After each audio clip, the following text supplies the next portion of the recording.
آج آپ کے سامنے اردو کی دیگر اصناف کے بارے میں اور ان کی حیتوں کے متعلق بات کریں گے۔ ربائی سے مراد ایسی صنف ہے۔ اصناف میں حیات میں رباعیات آتا ہے۔ شاعری کی اصناف میں رباعیات بہت اہم ہے۔ رباعیات پر بہت ساری قید و پابندیاں بھی ہیں۔ رباعیات کے لیے بحر مقرر ہے، رباعیات کے لیے بلند پایا اشعار ہونا چاہیے، رباعیات کے لیے بہت چیزیں ہیں۔ چلیے آئیے ایک ایک کر بات کرتے ہیں۔ رباعی سے مراد ایسی صنف ہے جو 4 مصروں پر مشتمل ہو۔ ربع سے 4 ہوتا ہے۔ واحد ایک کو کہتے ہیں، رکع 2 کو کہتے ہیں، ثلاث 3 کو کہتے ہیں، اربع ربع 4 کو کہتے ہیں، خمس 5، ستہ 6، سبع 7، ثمانیہ 8، تسع 9، عشرہ 10، یہاں تک ہوتا ہے۔ عربی کے یہ کاؤنٹ ہے، مطلب نمبر ہے۔ رباعی سے مراد ایسی صنف ہے جو 4 مصروں پر مشتمل ہو اور فکر و خیال کے اعتبار سے مکمل ہو۔ رباعی کے تمام مصروں میں خیال مربوط ہوتا ہے اور آخری مصرع خیال کی تکمیل کرتا ہے۔ آخری مصرع پر یہ دھیان دیجئے گا کہ آخری مصرع پر خیال کی تکمیل کرتا ہے، مکمل کرتا ہے۔ جو خیالات اپنا ظاہر کرنا چاہتا ہے اس کو تکمیل پہنچاتا ہے آخری مصرے پر۔ رباعی کا پہلا مصرع اور دوسرا اور چوتھا مصرع متحد القوافی ہوتا ہے۔ اس کو صاف جملے میں سمجھ لیجئے کہ وہ قافیہ ہوتا ہے۔ قافیہ 3 پہلے، دوسرے اور چوتھے میں قافیہ جو ہوتا ہے سب کا ملا ہوا ہوتا ہے، اور تیسرا جو ہوتا ہے وہ نہ بھی ہو تو کوئی فرق نہیں پڑتا۔ اردو ادب کی شعری اصناف میں رباعی ایک مختصر مگر اہم شعری صنف ہے۔ رباعی کے 4 ارکان ہوتے ہیں: صدر، خشوع اور عرض۔ صدر، خشوع اور عرض۔ رباعی میں عموماً اخلاقی، فلسفیانہ، عشقیہ اور فکری مضامین بیان ہوتے ہیں۔ رباعی عربی لفظ سے ماخوذ ہے جس کے معنی 4 کے ہیں، اس لیے رباعی میں 4 مصرے ہوتے ہیں۔ رباعی کو 2 بیتی اور ترانہ بھی کہا جاتا ہے۔ رباعی فارسی شعراء کی ایجاد ہے۔ رباعی کو ترانہ بھی کہا جاتا ہے۔ رباعی فارسی شعراء کی ایجاد ہے۔ فارسی میں رودر کا پہلا رباعی گو شاعر ہے۔ فارسی میں رودر پہلا رباعی گو شاعر ہے، رودر یاد رکھ لیجیے گا۔ رباعی کا تیسرا مصرع غیر مقفع ہوتا ہے، مطلب اس میں قافیہ نہیں ہوتا ہے۔ مقفع کہتے ہیں جس میں قافیہ لگا ہو، اس کو مقفع کہتے ہیں۔ رباعی میں کا تیسرا مصرع غیر مقفع ہوتا ہے، اس میں قافیہ نہیں ہوتا ہے، مگر استعمال کر سکتے ہیں۔ میر درد نے استعمال کیا ہے۔ وہ رباعی جس کے 4 مصرے مقفع ہوتے ہیں ان کو غیر خصی یا رباعی کا نام دیا جاتا ہے۔ غیر خصی جس میں 4 مصرع مقفع ہو، قافیے والا ہو، اس کو غیر خصی یا رباعی نام دیا جاتا ہے۔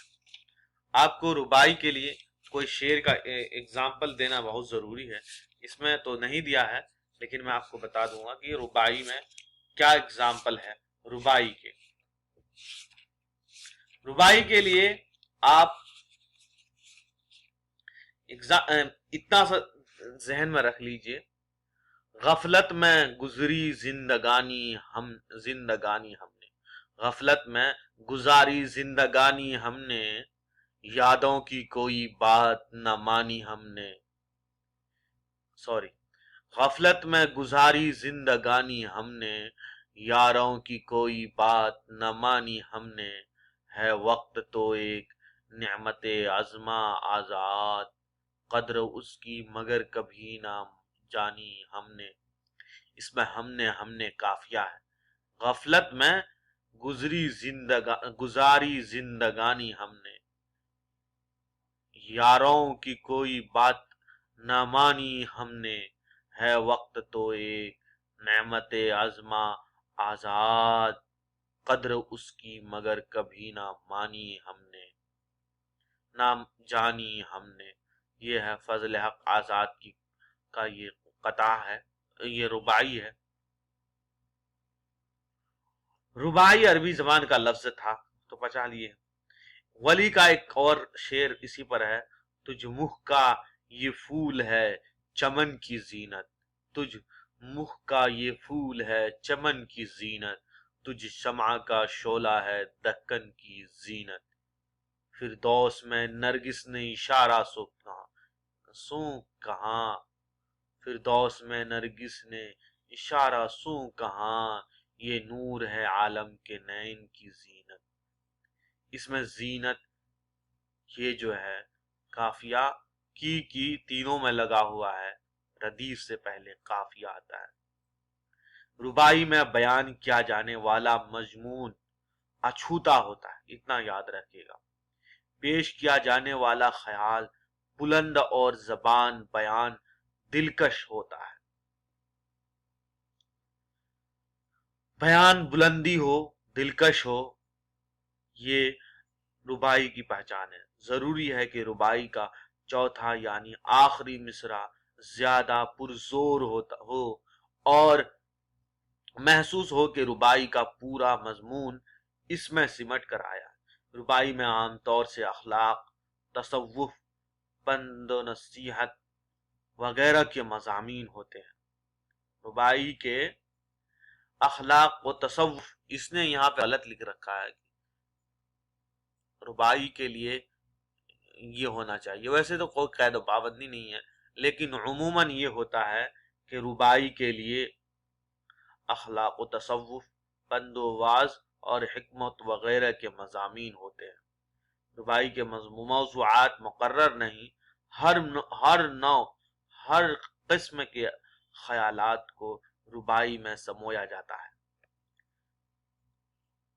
ارباب عروض نے رباعی کو، ارباب عروض ایک علم ہے، عروض کے متعلق ہم آگے بات کریں گے. ارباب عروض نے رباعی کے علاوہ ترانے، دو بیتی، چار مصری، خفتی اور خصی لکھا ہے. رباعی کو ارباب عروض نے ترانے، دو بیتی یا چار مصری، خفتی اور خصی لکھا ہے. یاد رہے، دو بیتی، چار مصری، خفتی اور خصی لکھا ہے، اور رخصی لکھا ہے، رخصی لکھا ہے. یاد رہے کہ رباعی میں قطع کے برخلاف صرف دو شعر یا چار مصرے ہی ہوتے ہیں، دو شعر یا چار مصرے ہوتے ہیں، یہ قید ہے. رباعی کے لیے صرف ایک بحر اور 24 اوزان مختص ہیں. مخصوص کیا ہوا ہے؟ ایک بحر اور 24 اوزان مخصوص کیا ہوا رباعی کے لیے، یاد رکھیے گا. ایک ہی بحر ہے، وہ بحر ہے بحر حجز. بحر حجز یاد رکھنا. بحر حجز میں جو چار مصرے یہ طور رباعی کہے جاتے ہیں، یہ طور رباعی کہے جاتے ہیں.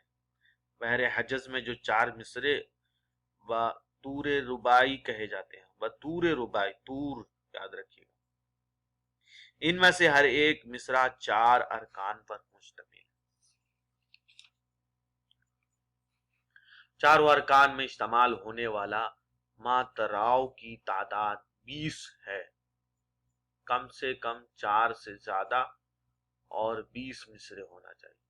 چاروں ارکان میں استعمال ہونے والی ماتراؤں کی تعداد 20 ہوتی ہے. یاد رہے کہ جہاں ماترا سے مراد یہ ہے کہ اگر رباعی کسی بھی مصرے کی تختی کی جائے تو اس میں قابل شمار حرف تعداد میں 20 ہوتے ہیں. مصرے کی تختی کی جائے، اگر مصرع کی تختی سمجھتے ہیں متفاعل متفاعل اس طرح سے ہوتا ہے، اس کو تقطی کہتے ہیں، تو اس میں قابل شمار حرف تعداد میں 20 ہوتے ہیں۔ پروفیسر اکرام الدین کے مطابق اردو کے پہلی ربائی گو شاعر محمد قلی قطب شاہ ہے، اردو کے پہلے شعری اصناف، ان کی کتاب ہے، اس میں وہ لکھتے ہیں محمد قلی قطب شاہ نے یہ کتاب لکھی۔ نور الحسن نقوی کے مطابق دکنی شاعر میر عبد القادر نے 1700 میں اردو کی پہلی ربائی کہی تھی۔ میر عبد القادر نے 1700 میں اردو کی پہلی، نور الحسن کے مطابق عبد القادر نے 1700 میں پہلی ربائی کہی تھی۔ تاریخ اردو ادب میں لکھا ہے اس نے۔ ربائی میں قافیہ کی ترتیب حسب ذیل اس طرح سے ہوتی ہے کہ پہلے قافیہ ہوتا ہے، پہلے میں قافیہ ہوتا ہے، دوسرے میں بھی قافیہ ہوتا ہے، تیسرا بغیر قافیے کا ہوتا ہے اور چوتھا قافیے والا ہوتا ہے۔ اگر چاروں مصرع قافیے والا ہو تو اس کو کیا کہیں گے؟ اس کو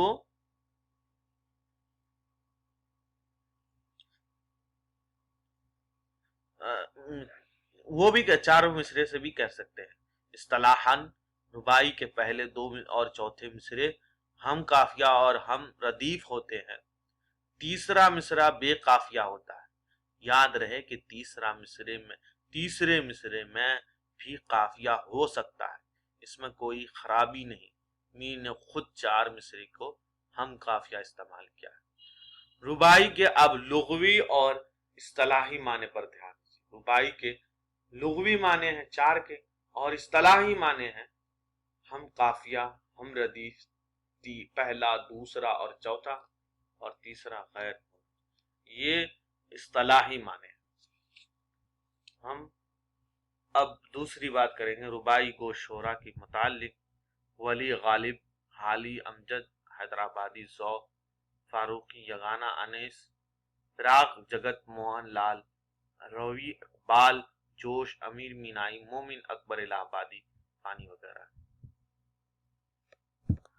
اگر قطعہ سے متعلق بات کریں تو قطعہ اس نظم کو کہتے ہیں جو مضمون واحد پر ایک مضمون پر مشتمل ہو، اور اس کا پہلا شعر غزل اور قصیدے کی طرح مطلع نہ ہو، بلکہ صرف ہر شعر کے دوسرے مصرے ہم قافیہ یا ہم ردیف ہو، یعنی قطعہ کا پہلا اور دوسرا مصرع ہم قافیہ یا ہم ردیف نہ ہو، بلکہ صرف 2 مصرے، چوتھا مصرع، چھٹا مصرع ہم قافیہ یا ہم ردیف ہو۔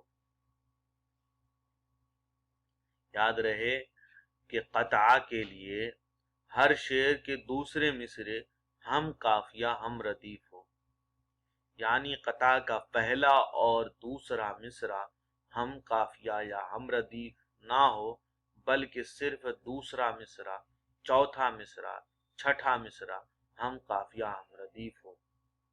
اس کی مثال ہے: دلوں کو مرکز مہر و وفا کر، حریم کبریا سے آشنا کر، جسے نان جوئے بخشی ہے تو نے، جسے نان جو بخشی ہے تو نے، اسے بازوئے حیدر بھی عطا کر۔ اقبال کا یہ شعر ہے۔